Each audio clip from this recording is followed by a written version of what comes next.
Welcome to the Corlin Economics Report, a weekly look at financial and political topics relating to asset-based investing. Guests on this program pay no fees to appear, and guests and hosts disclose any equity interest in companies profiled.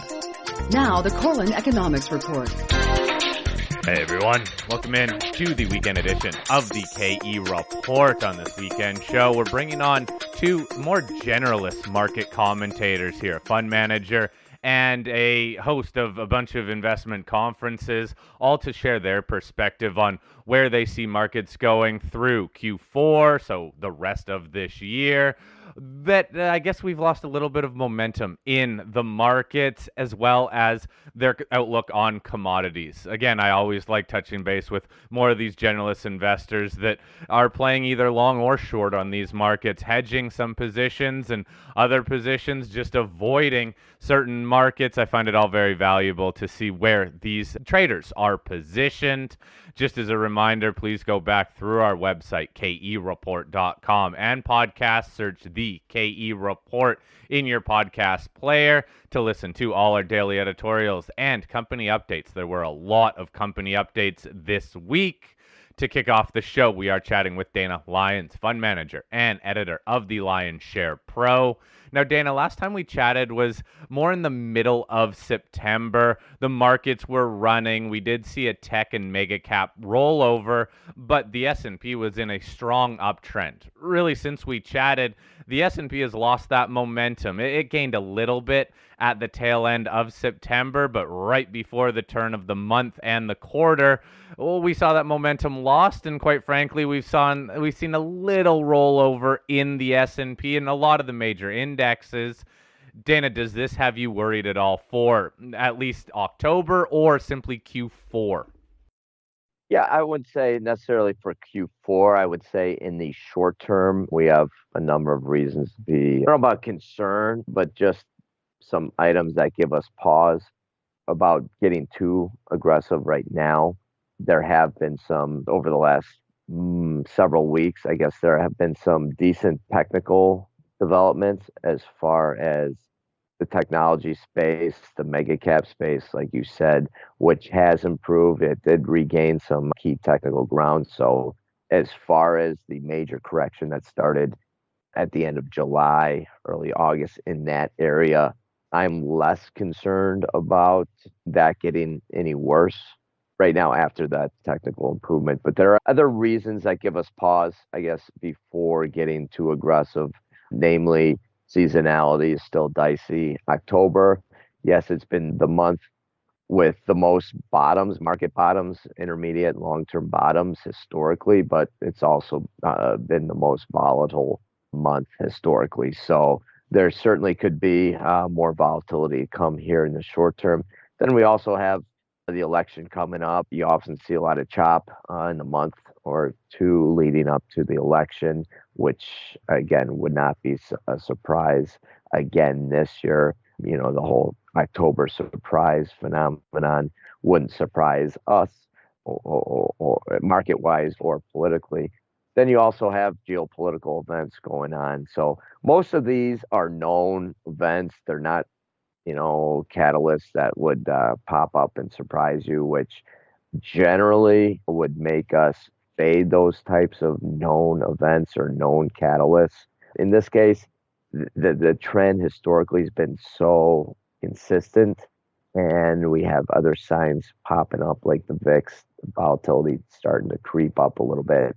It all lines up to kind of support that thesis that maybe we'll pause here or be a little bit patient before we get too aggressive on the long side. But we do think that long opportunity is coming.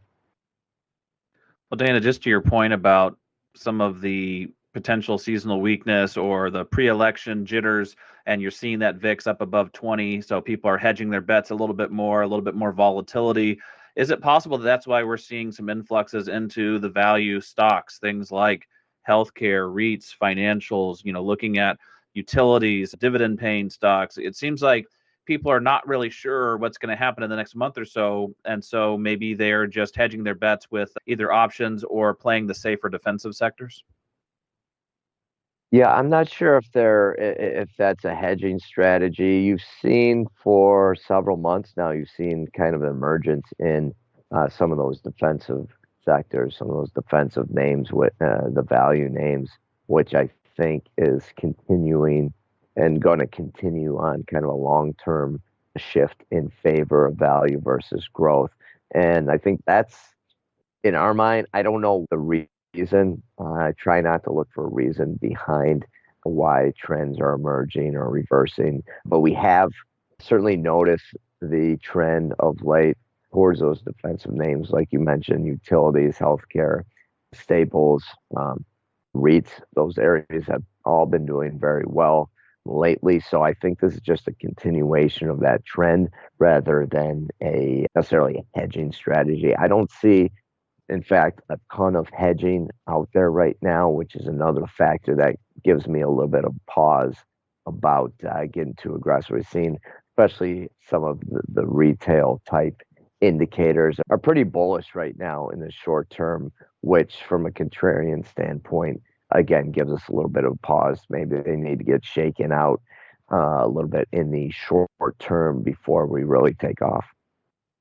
So, Dana, is this a market right now, or this rotation trade, one that is also predicated a lot on lower interest rates? Even though I know you don't see interest rates sustainably moving lower, the Fed cut rates, the prediction is for some consistent rate cuts in the near term. Is this the market just readjusting to that reality? That's probably part of it. I try not to assign a reason for the moves because if that reason's wrong, it's hard to know, especially when to adjust your investment posture because you don't know when you're right or when you're wrong until after the fact. So I'm not sure why it is kind of the rotation in these names, but I think certainly the anticipation of lower rates, a little bit more easy monetary policy, certainly that does nothing to hamper the markets and money flows into the markets if they think interest rates are going to stay lower for the foreseeable future. So I'm sure that's part of it. But we're also seeing, broadly speaking, looking at our quant models, pretty firm indicators, still pretty firm data in the market, which tells us that the market's still on pretty good footing here in the intermediate term. Again, short term, there might be reasons to take pause or be less than super aggressive here, but our models, our indicators are hanging in pretty firmly. And again, a lot of the inputs into those models come from market internals and broad measures of the market, which continue to hold up pretty darn well. Even if they're not breaking out and moving to new highs, they're hanging in there pretty well. Well, Dana, as you manage your portfolio, are there any sectors that you're overweight and pretty excited about the relative strength? And then conversely, are there any sectors you're avoiding or reducing exposure to? Yeah, it's interesting because you're seeing, and we talked about it last time I was on, like our investment selection philosophy is really based on relative strength. So we want to concentrate in those areas that are performing well and well positioned. Right now, the good thing is we're seeing a broad swath of relative strength. We're seeing a lot of sectors, a lot of market segments that are in relatively good position to move higher. And kind of narrowing down from a duration standpoint, some of those names, like some of the defensive or value names that we talked about, have run pretty extensively recently, and I would not be chasing those, be waiting for better entry points in those on a pullback. At the same time, we've seen some of the growth names that have come back, even some of the technology names that have regained some key technical ground that are pulling back and less extended now and offering potential opportunities in the short term, stuff like cybersecurity. Some of the software ETFs look okay. And then from a kind of a mixed sector standpoint, you're seeing industrials remain strong. Financials, materials have recently broken out, pulling back to maybe a good entry point. So, like I said, the good thing is there's a wide swath of potential market segments, potential relative strength market segments out there that give you different opportunities on any given day. In the near term, some segments might be extended, and you can stay away or take some partial profits like we have in industrials and utilities, for example, and then rotate those into some short-term areas that are still hitting higher highs, higher lows, but maybe pulling back a little bit in the near term. For example, some of those technology names that I mentioned, looking internationally or seeing some emerging markets that are well positioned, but getting a short-term pullback, something like India or Indonesia that look good in the longer term that are giving you maybe some entry points in here. Dana, let's move to commodities then, because commodities have done quite well. Gold is hitting all-time highs, it seems like weekly. Silver has also rebounded. Copper has rebounded strongly from that $4 level. Crude rebounded from that breakdown to under $70 a barrel. Natural gas is even close to $3. Let's start with precious metals then. Look, you've been on the show for a while here during this bull market for gold, especially playing the long side. Is it still just going to move higher in your eyes? Yeah, I don't see any reason for it to stop. We did hit some extension levels recently. We took a little bit off the table as far as gold is concerned, but gold is still very well positioned, obviously hitting all-time highs. So no reason to get too bearish on that one. Silver, I think, is setting up for another breakout to multi-year highs and another up leg there as it continues to consolidate the run that we saw up into a couple months ago. I think that's positioned pretty well. And like you mentioned, copper, it's kind of a spectrum in the across the precious metals complex. You've got gold, which looks great. Silver is kind of middle of the road, but setting up for another breakout. And then copper would be the least of our choices there in that space where we've just recovered, like you mentioned, but hitting around that 61 fib retracement in copper and COPX from that peak we saw earlier this summer. So we did take some money off the table in the copper space. So right now, gold remains our favorite, silver next, and then copper. But the commodity space in general seems to be coming to life. Some of the agriculture names have our attention. We started adding back a little bit there. Crude oil, still not sure if we're bullish on that. It's been in a decided downtrend. I think, like I mentioned earlier, we try not to look for reasons for move. I think pretty transparently this bump up in crude oil is because of geopolitical events, and that's hard to have confidence that's going to be a durable type of a move. So I'd be less confident about that, but certainly it's been coming to life along with natural gas and most of the commodity space. And if that continues, that would also speak to maybe continued dollar weakness after the recent bump up in the dollar has run its course. Well, Dana, just following up on the point you made briefly about the agricultural part of the commodities complex, we don't talk about that as often, but how do you play it? Are you looking at things like the grains or looking at things like cattle and hogs and or lumber, or do you look at it through ETFs? How do you play, I guess, the soft commodity side of it? Yeah, we use almost exclusively ETFs for our clients. So some of those grain names, like you mentioned, have been pretty washed out. So we've got a small position in corn, but something like a broader ticker like DBA, for example, has a good exposure to a wide array of the agriculture space. And that one's been holding up very well. Had a really good first quarter. It's been going sideways basically ever since.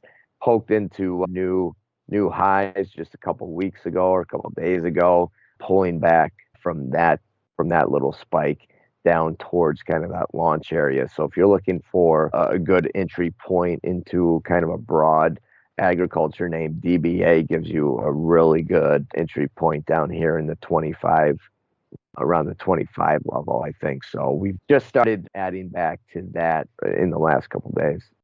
All right, let's talk uranium then, because the uranium market, after going through about 3-4 months of weakness, rebounded quite strongly last month, is continuing a bit of that uptrend early on this month. What's your outlook for uranium, Dana? Has it bottomed? Are we in a new uptrend? That might be the case. We have no uranium exposure right now.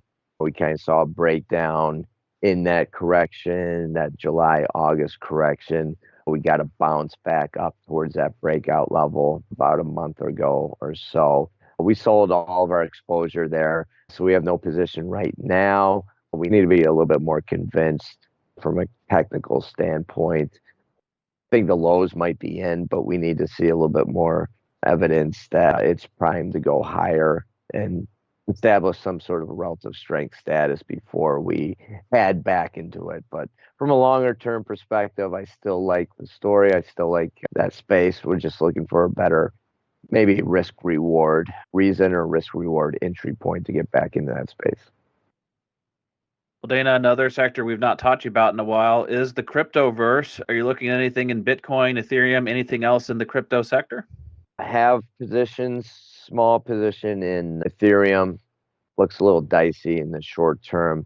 Very small position. Bigger position in Bitcoin. Looking, actually added some Bitcoin just in the last 24 hours or so around the 60,000 level. That looks like a decent spot to us to add.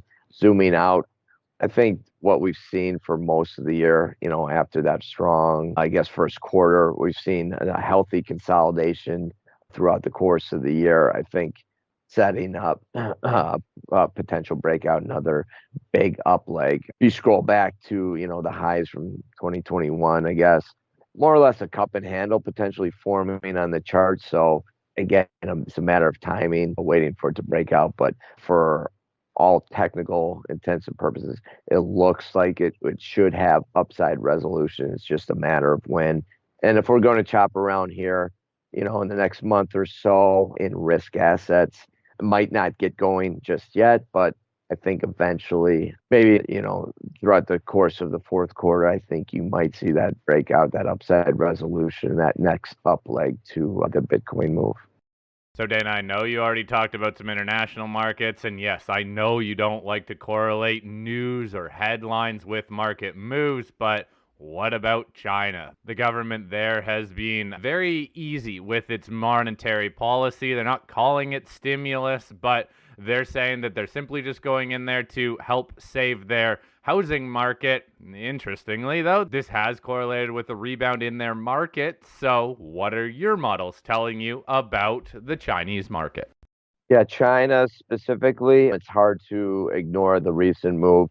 And we have had on some emerging market exposure and have benefited from the Chinese measures and the recent spike in Chinese equities to us. It's very possible that this is just the beginning of that type of move, but the kind of the broad emerging markets, ETFs that we've been in, have been in a decent technical position for a while. I'm not saying it kind of forecasted those moves by China because China's been super weak, but we have benefited from the China moves in those kind of broad emerging names. We don't have any specific Chinese exposure, but given the technical ground that's been made up over the last couple of weeks, it's hard to ignore that. So certainly we'd keep an eye on a potential entry point into Chinese specific names. The only thing gives us pause right now, we've seen so much money flow into those names already just in this last week. Don't want to be caught with the herd buying into at a bad price. So rather be patient, look for a better risk reward type of entry point. If it keeps skyrocketing without us, so be it. Still have exposure with those broader emerging market names. All right, there you have it. Dana Lyons, fund manager and editor of the Lionshare Pro website. Dana, I greatly appreciate you taking all the time with us every couple of weeks to share your strategy and what your models are showing you about the moves in these markets. Everyone, please click that link in the show notes to visit the Lionshare Pro website and consider signing up to follow along with what Dana is trading. It'll help you out. Everyone, stick around. We're going to be right back. Thanks a lot, guys. Always a pleasure.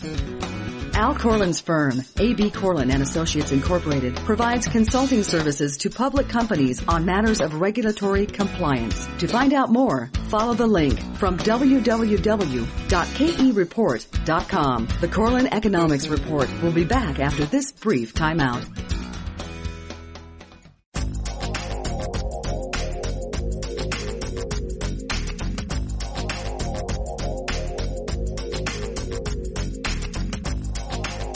All right, welcome back. Continuing to listen to the weekend edition of the KE Report, and we are continuing to take a broad look at the markets as well as dive into the continued strength in the commodities, as we are now chatting with Mike Larson, editor-in-chief at MoneyShow. And Mike, I want to get right into it, dealing with the general equity markets here. We had a number of commentators who don't necessarily lean on the bearish side end last quarter with the statements that they were a little bit worried about maybe the loss of momentum in markets and really just overall how they thought Q4 could fare.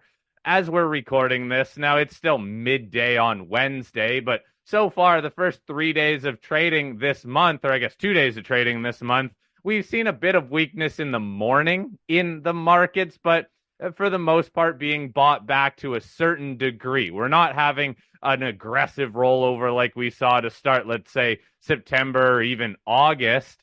But look, these markets are still, well, they're not hitting all-time highs day after day, and we even have something like the VIX holding up in the high teens, even in the 20 area, which I know isn't elevated long-term, but it's higher than the low teens or right around that 10 level that we've seen recently. So, Mike, broad question, are you worried about the markets this month, even this quarter?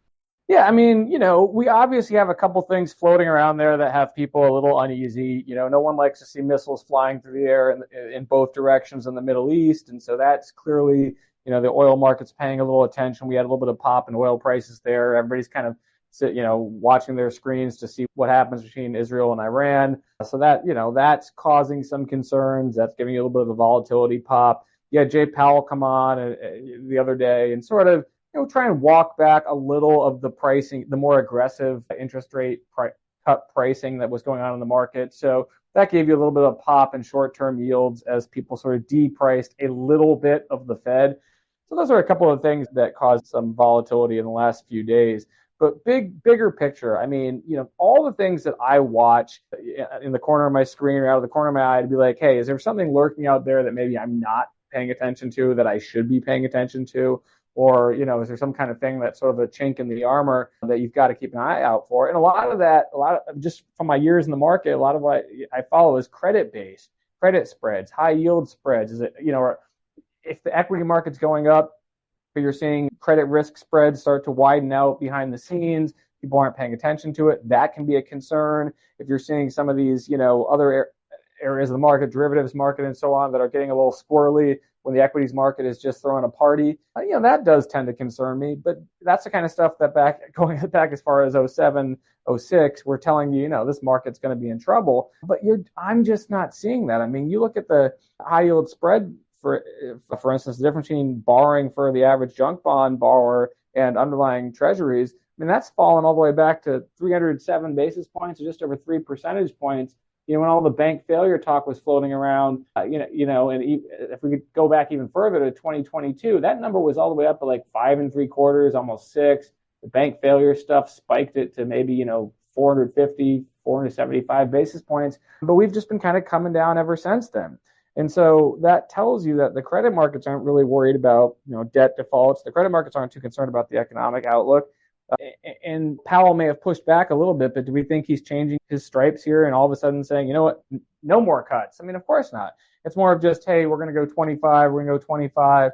And then next year, we're probably still going to cut, but we're not going to tell you, hey, we're going to do 50, 75 basis point chunk moves. So don't go betting on that. That's sort of the layman's term way of translating what he had to say, in my opinion. And even the economic data we've gotten has been okay. It's not great. It's consistent, and it has been consistent with that kind of, gentle slowdown, soft landing, whatever. I hate to use that same cliched term, but that is kind of what's going on. So unless and until I see some of those things change, I don't see a reason to overreact. again, if you're a longer term investor, I don't see a reason to overact to some of this stuff that's happening. If you're, triple leveraged along the S&P and all of a sudden Israel launches a massive attack on Iran, you're going to lose money. Let's be honest. But do I think that's going to change the economic outlook for the U.S. big picture? Is it going to change a China that's now throwing stimulus money or going to be throwing stimulus money at its market for quarter after quarter? Is it going to change the general consensus that defaults are not going to be a big issue in the U.S. economy? I'd say the answer is no, no, and no. Or other thing, market sensitive things. Is it going to change the general glide path for the U.S. dollar lower? I don't think so. And so you've got a lot of things that are still, from a macro big picture level, still pretty, if not bullish, at least sanguine and okay for the markets. And I think in that environment, October is notorious for having some chop. I can't say that we're not going to suffer a little bit of that shorter term, but I don't think that longer term, this is a market that's, there's some big, huge lurking boogeyman out there that we're just not paying attention to. Well, Mike, another theme that we've seen over the last couple of months is that there has been a widening out in the breadth where more sectors are getting some love from investors. It's not just the mega cap tech stocks. There's actually a lot of sectors doing well under the surface, starting to move. Some of them are rate sensitive sectors. Some of them are even in the value sectors. But when you prepare for the Money Show and you have all these different speakers and you get all these thought leaders, are there any sectors that people that you talk with are discussing that you think present an opportunity for investors?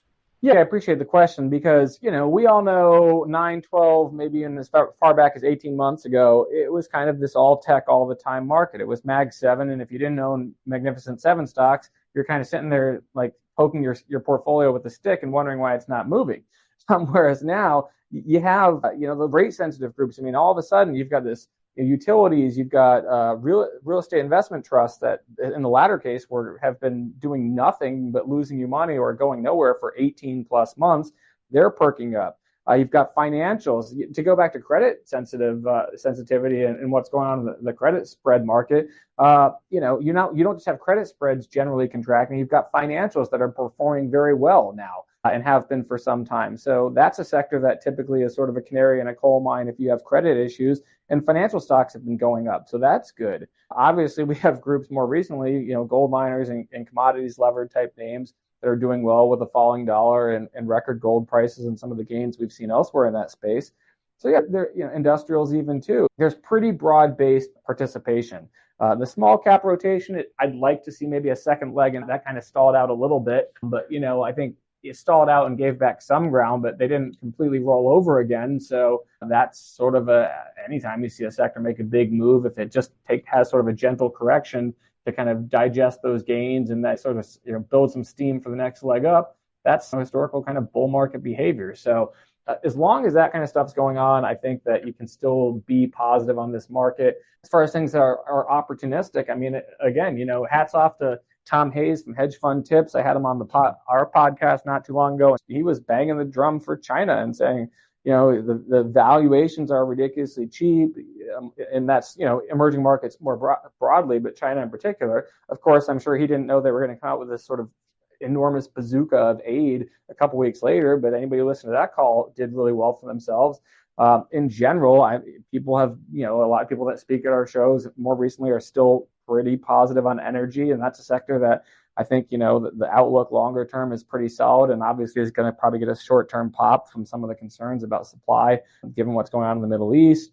Financials, again, to go back to that's a sector that people have been talking about. As, you make a lot of money in tech. You can always say each one of us has these big companies involved in our daily lives, whether it's Google with search, whether it's Meta with social media, and on and on. And I think it's hard to say that there's some big, huge trend that's going to change that makes tech unattractive. I just think that tech has had a lot of its run and that people are now looking for alternatives. They've made a ton of money in tech. They don't want to dump it or short it, but they're looking for other opportunities. They're looking for, what can I make in a soft, what tends to outperform in a soft landing, lower interest rate regime where credit concerns aren't too bad. That's beating up sectors like real estate, and that's things like financials. And I think, to an increasing degree, especially if people buy into the soft landing scenario, which I think the data is telling you is the right play, then small caps that are more levered to the domestic economy and industrials and things like that look pretty good. Mike, there any historical reference that you have for this market? I feel like talking about this whole soft landing everyone discredits it, saying we're not going to have a soft landing. Look at all these other times in history when inflation was high and markets crashed and we went into a big recession. What are you comparing this time to in the past? Well, that's a great question. It's hard for me to answer because I'm not going to sit here and tell you I was investing in the markets in the mid to late 1970s. I was born in 1975, so that was my market experience. I was born into this world. So I can't tell you, as an investor, oh, this reminds me of the 81, 82 post-inflationary scenario, the Ronald Reagan, revolution and the huge market gains that came after that.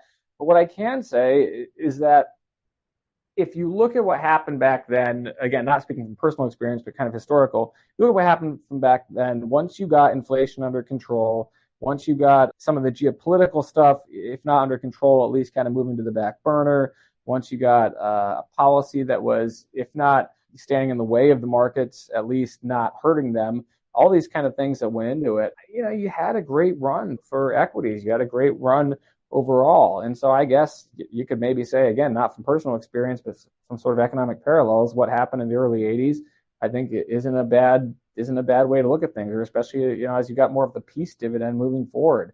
I just think that investors have to keep in mind, I think a lot of investors are still shell-shocked or still have the muscle memory of the great financial crisis. And then after that, some of these other crises that what we had happen with interest rates in 2022 and kind of everything falling and so on. And they can't just say, sometimes things don't stink. I got to find something else that stinks. And I think, to be honest, I think some of it goes back to just like the political, the way some people are so polarized and set in their ways, and they want to think, the stuff that goes on in the political world is why they can't buy stocks because everything's terrible, because I don't like the guy who's in office now, and I don't like the person who's going to come in, whether that's, or the woman that's going to come in. So they're so hardened by some of these political and other things that they just can't open their eyes or their minds to, hey, maybe, as an investor, that stuff matters in the background. But as an investor, what's your primary goal? It's to make money. It's to check your biases and your worries at the door and try and be as analytical and as, unpassioned as possible, and just look at things through an objective eye. And when you do, I don't see reasons to be freaking out. I see reasons to be, optimistic, and I see opportunities to make money. So you can worry about that stuff. You can, have your political views, and you can have your, other biases or whatever in your regular life. But as an investor, what should you do? Check that stuff at the door. When you turn your computer on, or, you open your app and you want to trade stocks, don't, let that other stuff get in the way. Look at things, in an unpassioned, dispassionate basis and make money. Yeah, Mike, some great cogent points there about being an investor versus all the biases people bring into their daily life. But you brought up the political situation in the U.S., and it is tenuous with both sides, at each other's throats. But when you think about it from just an investing standpoint, they do have both candidates, very different economic policies and areas of the markets that may be impacted. Do you think there's any market sectors that would be a boon to investors based on either candidate, or maybe sectors that you would avoid based on either candidate winning?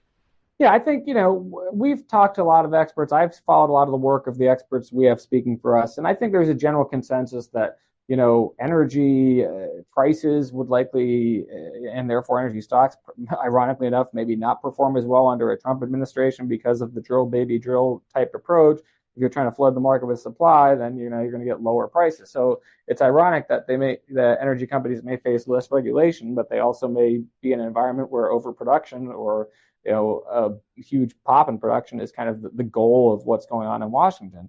On the other side, and Harris administration, it's interesting to see if any of this housing type stuff gets passed, or if more infrastructure spending gets passed. That would tend to support maybe those kinds of sectors. So there's a little talk about that. I think, I think that stuff tends to smooth itself out over time.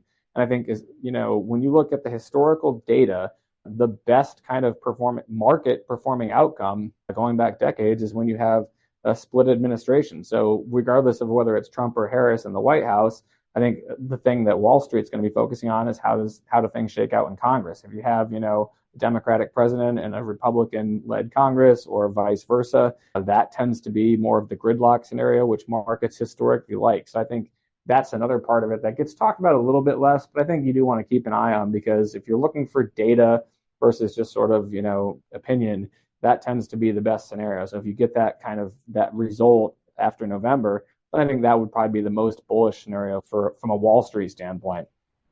Let's go back over to China, because you mentioned the opportunity that a couple speakers have outlined to you, but also, more importantly, the stimulus that China keeps injecting into their market. They say it's not stimulus. They say they're just trying to help out their housing market. But look, easier money, cheaper money, all scream stimulus to me.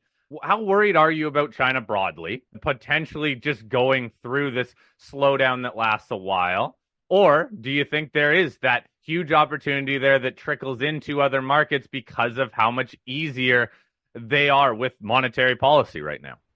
Well, look, I mean, I think China, in real estate in particular, probably is, a few years into a multi-year kind of bearish type environment, just given, I mean, we all know about the ghost cities. We can see what's happening. We know that there was, obvious extreme overinvestment in one sector. That's going to take a long time to sort that out. But if you sort that out with government money that's preventing banks from failing, and that's helping convert underused property and development into things like assisted living or affordable housing or whatever. I mean, there's things they can do that they seem to be finally dedicated to doing that can, at least from a market standpoint, put people's mind at ease.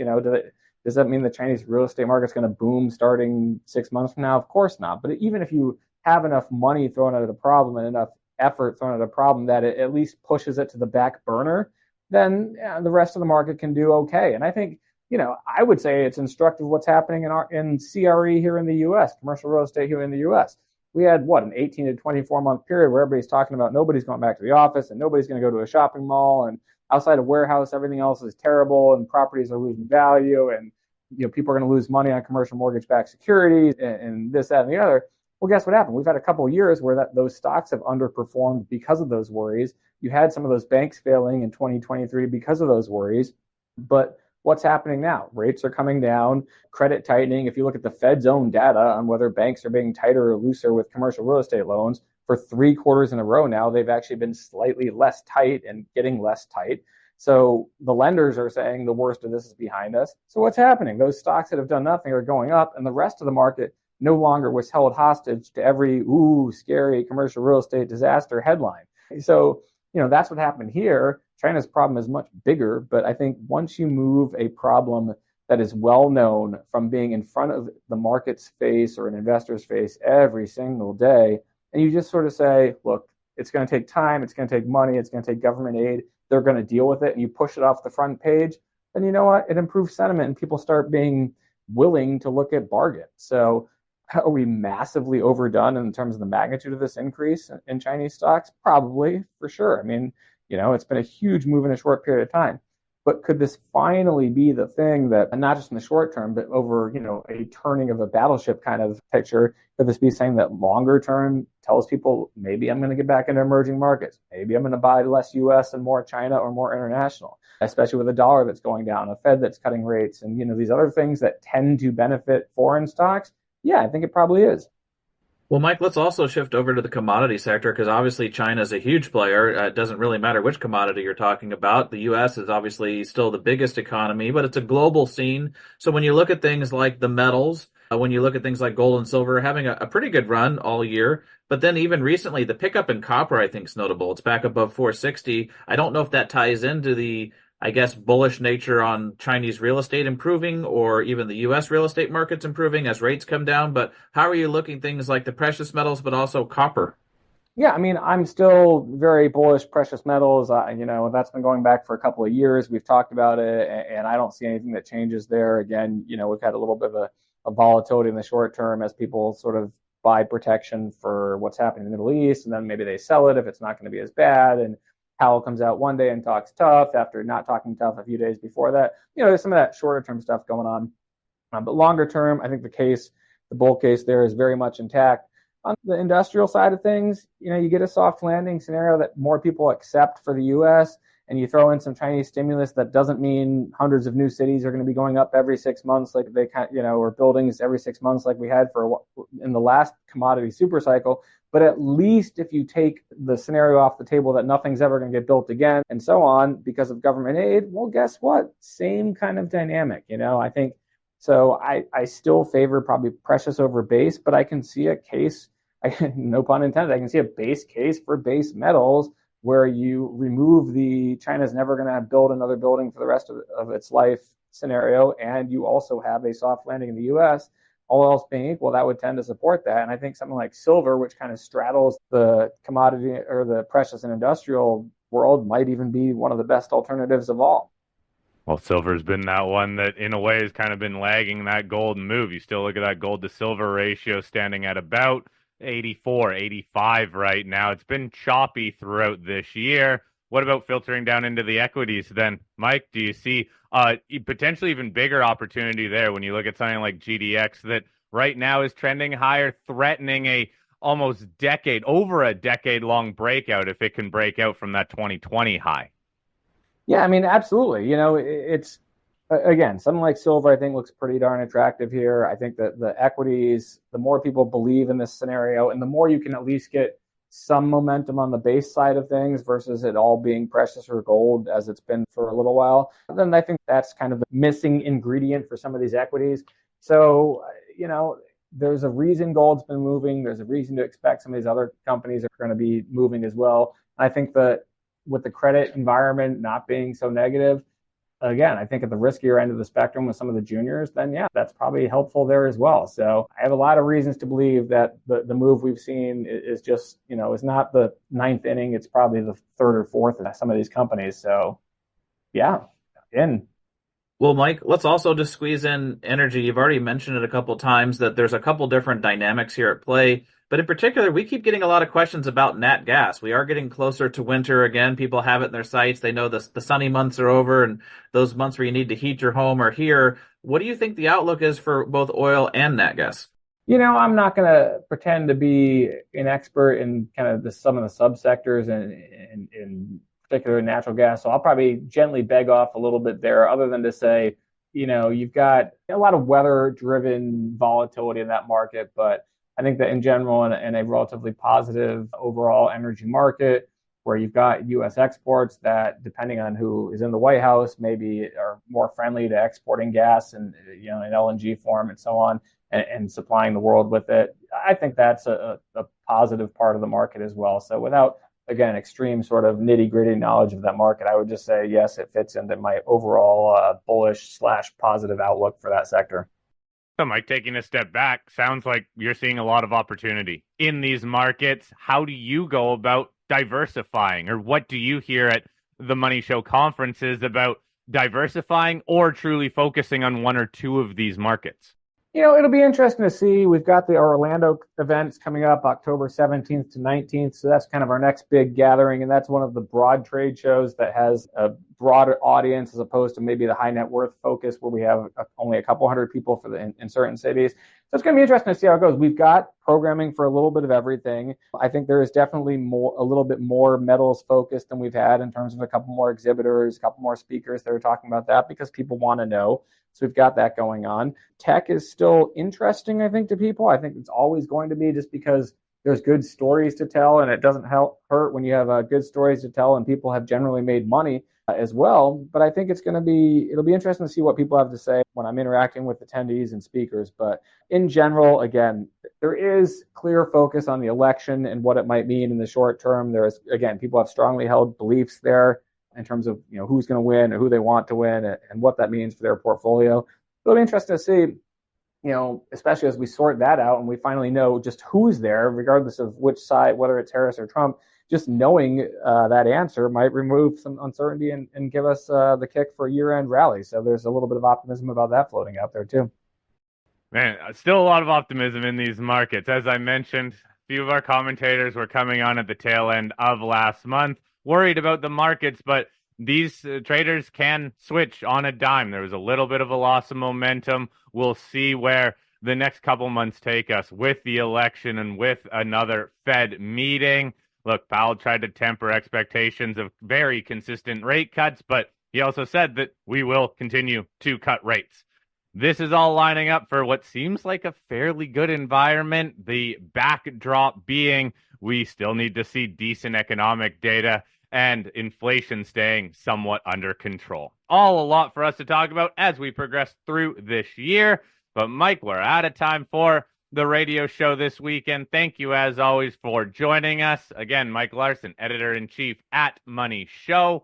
Click the link in the show notes to visit the MoneyShow website.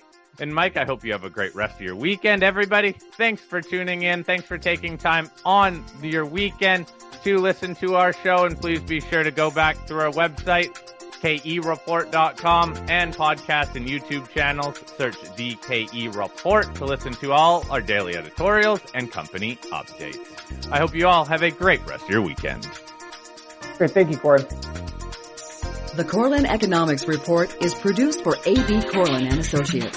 Opinions expressed on this program are intended solely for the entertainment of our listeners, do not constitute investment advice, and are not necessarily those of this network, radio station, or our sponsors. Find out more about this program and today's guests by visiting www.kereport.com. For Al Corlin, this is Colleen Robbins. Join us again next week for the Corlin Economics Report.